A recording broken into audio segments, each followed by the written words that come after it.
নমস্কার, আমি বিশ্বজিৎ দেবনাথ বলছি। কেমন আছেন আপনারা সবাই? আশা করি ভগবানের আশীর্বাদে ভালোই আছেন।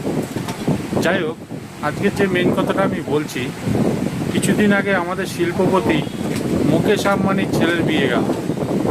তার ছেলের বিয়ে দেশ বিদেশ থেকে প্রচুর অতিথি এসেছে, খাওয়া দাওয়া করেছে, এই করেছে, কোটি কোটি টাকা খরচা করেছে।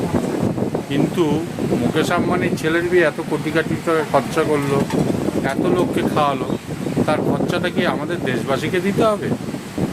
এই যে সামনেই রিচার্জের দাম, সব ফোনে রিচার্জের দাম 50 টাকা করে বাড়িয়ে দিয়েছে।